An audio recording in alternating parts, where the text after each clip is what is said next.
Hi everybody, I hope you are doing well. Today we'll talk about how to fix or how to solve the problem of notifications on Pixiv. You will click on settings. You will go to apps, default apps, app settings.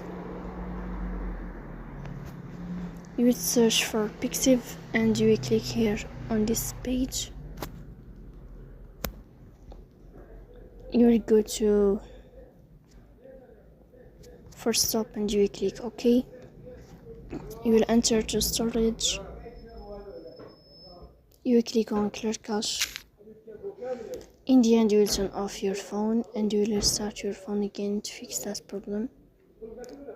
So that's it. Don't forget to support us by like and subscribe.